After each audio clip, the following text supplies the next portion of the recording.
These aren't the droids we're looking for. That's good. I like it.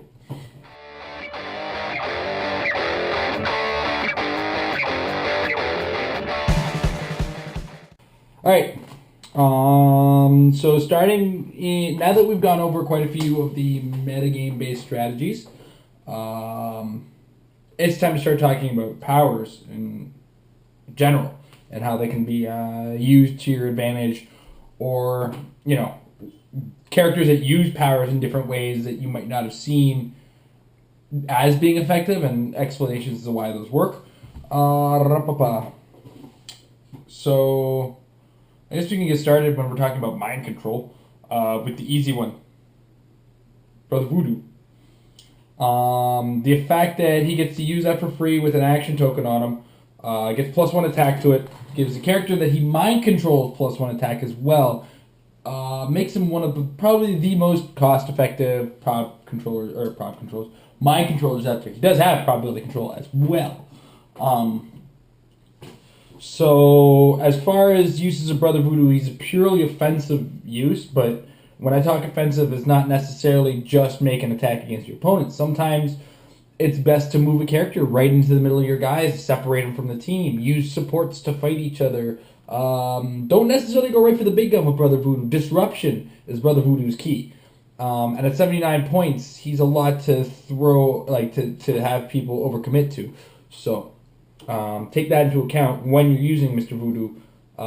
Is cost effectiveness versus what's happening. Sometimes when he dies, it's okay because 150 odd points got thrown into your 79 point figure and probably got left in a position where they're not too happy about being there. We're gonna go with a couple generic mind controllers, mostly because overall the characters themselves I find very effective in the way they've been played of late. One of them I'm pretty sure you're not gonna see in a whole lot of championships, and that's Emma Frost. She's cool. She's been great in AVX, and since this is being filmed, I'm going to date this, aren't I, by saying this is being filmed before month 4 of AVX, so there's still, during month 4 of AVX, so she's still kind of out there being played. The fact that you don't mind her mind control dealing a little bit of damage to move her onto one of her other equally effective and awesome Clix is not a problem, plus her powers can't be countered. How can you argue with that? Making a huge splash in the metagame as a whole because of his neat trait where he gets to pass on line of sight is Tellus, but he's also a mind controller. He's also a TKer. He's also a prob controller. Tellus is everything you're looking for in a support character with mind control as well. So it's something to consider when you have these characters. Is don't just look at the one thing that makes them awesome. Look at all the things that they have that make them great. I can almost guarantee that the people who are doing well with Tellus on their team in the ROCs that are going on right now, the Realms Only Championships, these guys have got to be using all the characters that they have to the fullest potential, and the possibilities are almost endless with a character like Tellus, who's just so multifaceted. So something to take into consideration when you got a character like Tellus. Use that mind control that he has. Add to the effectiveness. And then there's characters like Professor X, who's a triple target, 8 range mind controller who takes no damage off of things. He's 150 points, but he's got mastermind other characters. And he's got a power that makes any character within his range, not line of sight necessarily, just within his range, take a power action. It's a double power action. You want to know what's a double power, or what's a power action? Charge, running shot, range combat expert, close combat expert. These things add up, right? So forcing your opponent to take 2 action tokens every time he wants to do something super effective. Hypersonic speed is a double power, or becomes a double power action. So, and when a character isn't accounting for characters like Professor X out there, they don't bring a lot of indomitable, a lot of willpower. Sometimes they're taking pushing damage for it, or they're just stuck for another turn because they did something on a previous turn. These are things to consider when you got a character like Professor X and how effective he can be. Also note that, as I mentioned before, Professor X with Tellus is a gross combination. Using your opponent's team against them is probably a good idea in the case of these guys. Also, a double token character can be mind controlled. So when they're taking their 2 tokens, use them for a couple turns to beat up their own team. I mean, the potential in that combination of 2 characters alone is awesome. So now we gotta get into the other facet that can make mind control bloody amazing, and it's the fact that there are some characters out there that let you mind control friendly characters. Effectively, what that does is gives you an extra free action if you can hit that character with the characters in question. As well, getting that extra action out there with the mind control. My understanding, some cool clarifications may be put down below, but I have high doubts on this one. When you mind control a character, they basically reset and become a blank slate. Now, I've seen a couple rules. The oranges on the HC realms and the rules lawyers have talked about this. If I mind control one of my own characters, they're basically a blank slate character. Now, if they have relics, I can't use them. I can deal with that. But it's a free action at no real penalty, except I've got to hit that character. That's pretty exciting. So specifically, when we go into characters who can mind control their own teammates, we're going to talk about Tony Stark, who's allowed to mind control anybody with the armor or robot keyword specifically, but is also allowed friendly characters. Armor's making a big splash in the game. So it's one of those things to consider is if armor's on their team and armor's on your team, Tony Stark is kind of multifaceted in that.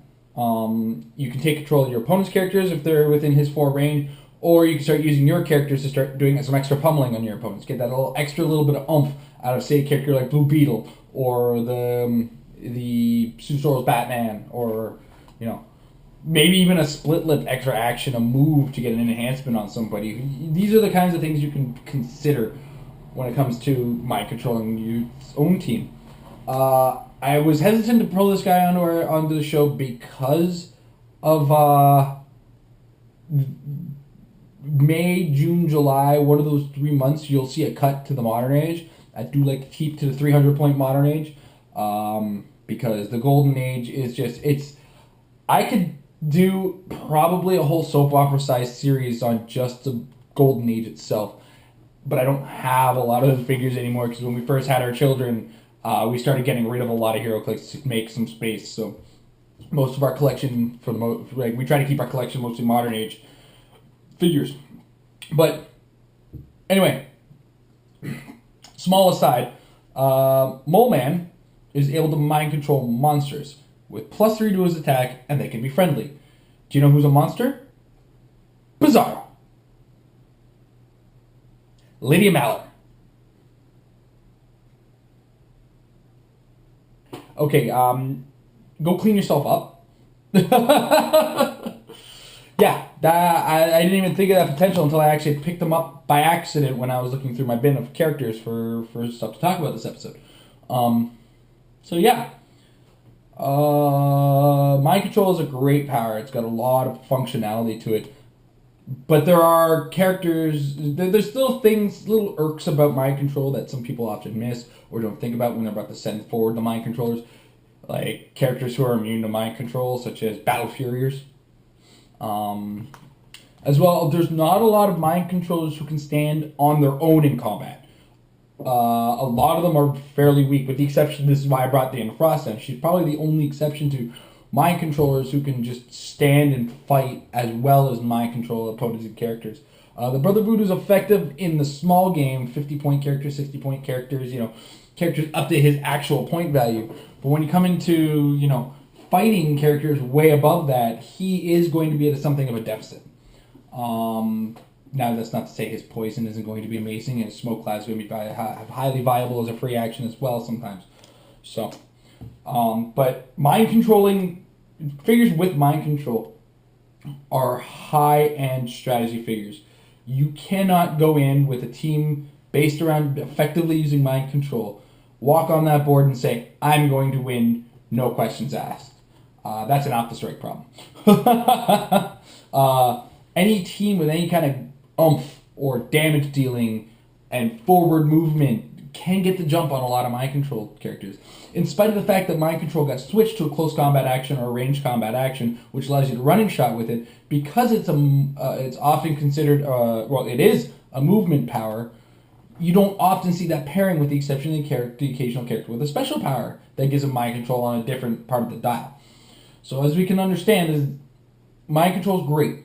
It's very difficult to master, very effective once you have a mastery and an understanding and a good team to spread that out. Of course, characters like Tellus are great for spreading that out.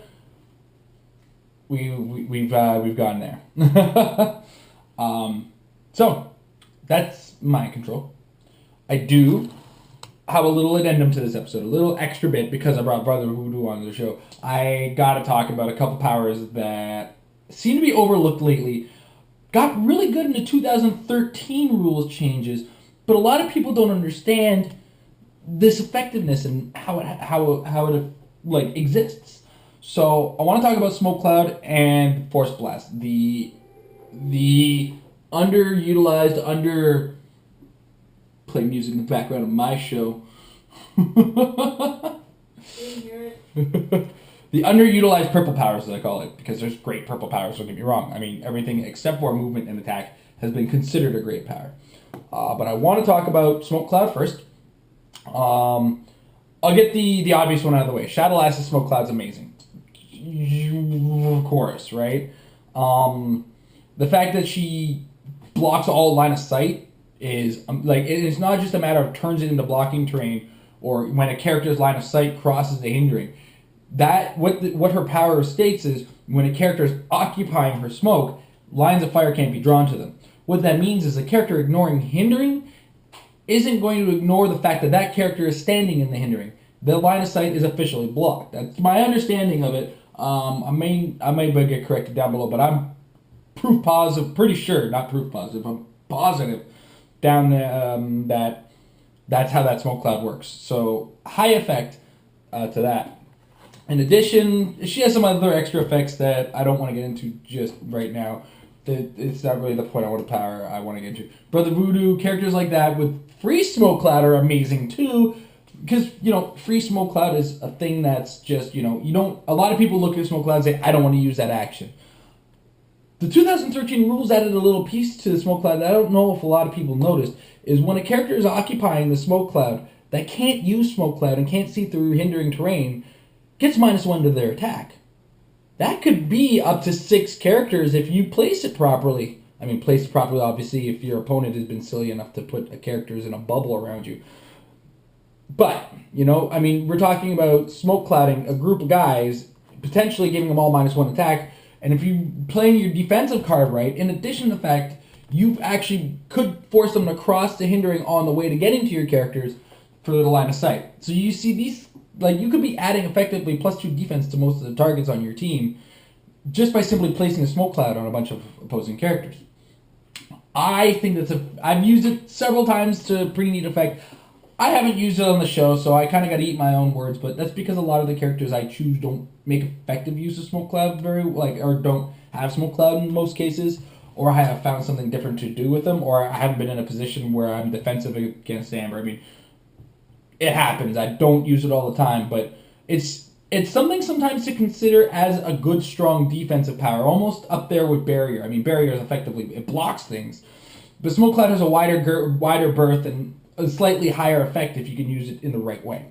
So, just something to think about as well. But the other power is Force Blast. Force Blast is a cute little power that allows you to take a power action, roll a die, and knock back a character that many squares.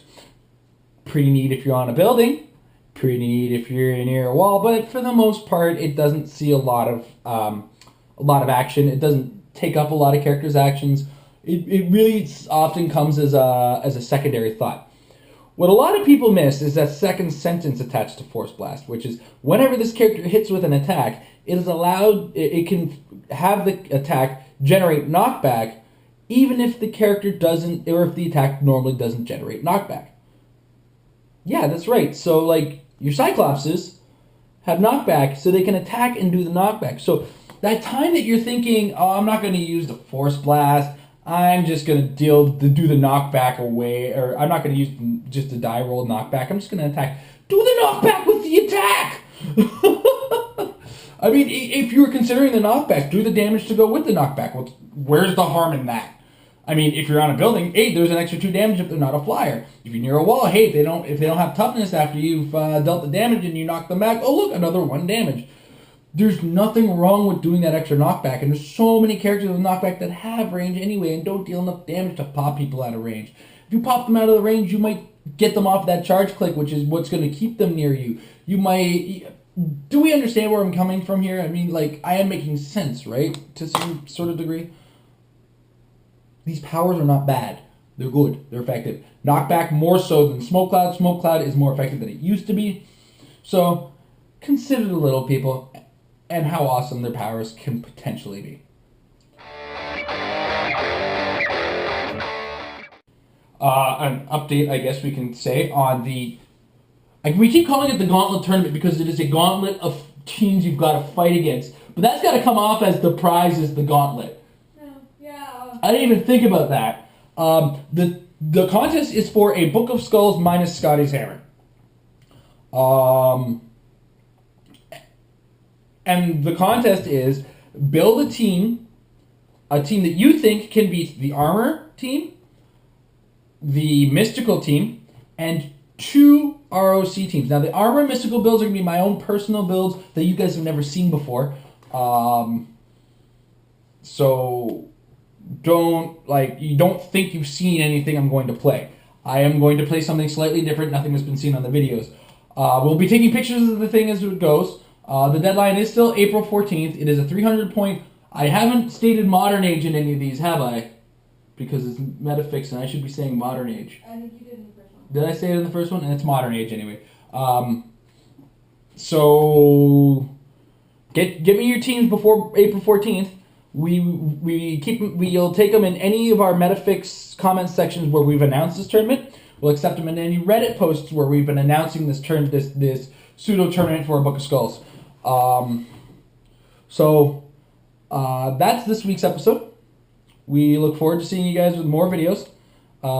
Keep the subscriptions coming, guys. We're actually becoming quite sizable, and a lot of people seem to know us in the Heroclix communities. I can't go to new venues anymore without saying, hey, that's the Married with Clix guys. So it's good to see you guys are watching. Tell your friends.